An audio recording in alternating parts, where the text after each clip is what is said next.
This is John Paul Ryan. I'm coming from Tokyo, Japan, and some people call me... Today, we're going to be talking about John Campea, and I talk about Campea a lot, and some people don't like the fact that I don't like Campea because they say, you know, he's not that bad, this and that, give him a chance, and the thing is this, I don't think the guy is honest. I think the guy's opinion changes with the news, with what's happening in the fandom, and things like that. If you don't know who John Campea is, he's someone I would consider a media shill, and this is why. We're going to take a look at what he said about The Last Jedi, and what he says about it now. Now the thing is, people can change their minds, but I thought he was suspicious all along in liking The Last Jedi. So when he changes his mind, after such a long stance of saying how incredibly excellent it is, I don't like that so much. Did I say excellent with a slur? How incredibly excellent it is? Here we go. Wait, first, quick shout out to Film Gob. He's, you know, doing pretty good. Doesn't need a big shout out from me, but the reason is he put this clip together, so here we go. And yeah, by the way, also, Sith Kryptonian found this clip, but it's actually Film Gob's. Okay, enough is enough. Here we go. I love Rian Johnson as a filmmaker, and I liked The Last Jedi, but it's my least favorite of all the new Star Wars films, if I'm going to be honest. There are things in there. I mean, it's the original trilogy way up here, and then down here somewhere is, you know, you got The Force Awakens, you got Rogue One, you got Solo, and then you got The Last Jedi, and then way down by the bottom of my feet is the prequels. Oh, no, I ain't got you yet. Should I get him? Should I get him? And I'm going to start off talking about this movie by going right to it. I loved it.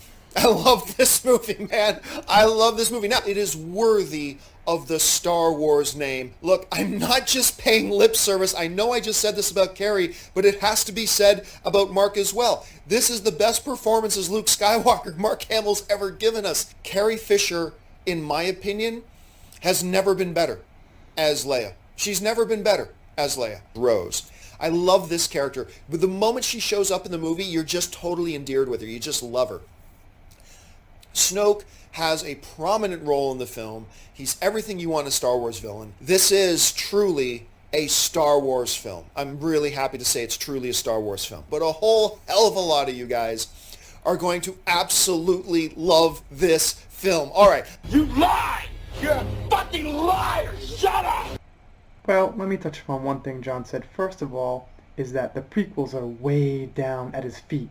Now, if you've been watching this channel, you know I don't like episode 1 and 2 so much. I will stick by that, I always have. But episode 3 is great. And on the whole, I think the story and the plot of the prequels is good. So I don't see how the hell The Force Awakens and The Last Jedi could be better than episode 3. You want to challenge episode 1 and 2? Okay, I think you can make some points here and there, but I think episode 3 crushes the Disney movies. So, sorry John, I don't know where you're all the way down here on that. But you guys could see that from the very beginning, you guys are going to love this movie. Look at the way he makes the video, and look at the enthusiasm on his face, how he's happy, how he's smiling. And now it goes to, well, it's my least favorite of the Disney movies.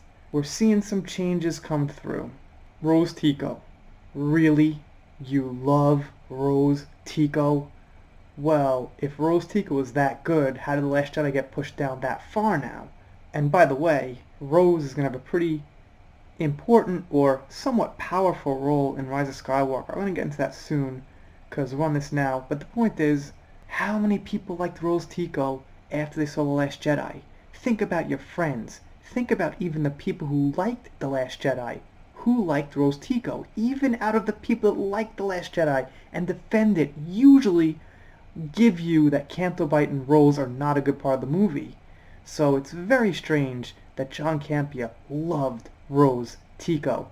I think she's absolutely terrible. And I use some words about Rose Tico that I usually don't like to use because it makes me look immature, but I'll use dumpster fire. I'll use trash. I think she's that bad. I don't even really need intellect and critical thinking to get my point across that Rose is dumpster fire and trash. Okay. Anyway, you guys let me know what you think about this down below. I usually cover John Campea. He went to Galaxy's Edge, he drank the milk, he had a great time, it was incredible, it was fun-packed, and, you know, he has negative things to say about the prequels because you can't gain anything now from shilling out the prequels. They're said and done. The products are largely off the shelf and gone. You can't shill for Lucas. He made them. Disney doesn't care about them so much. So the consistency for media shills is they don't like the prequels. Not even Episode 3. Episode 3, by the generation who saw it in the theaters when they were like younger growing up, is a masterpiece. And I think it's great too.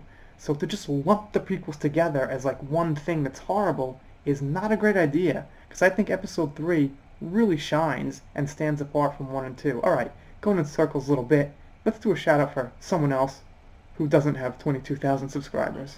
Shout out to Solochos. He's from, I think, Doomcock Legion, something like that, and we're all Doomcocks fans here, so thank you for the support here.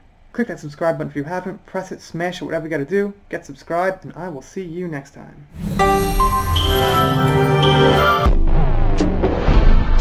If you are not subscribed to this channel, The Entertainment Hacker, what are you waiting for? Smash that subscribe button now.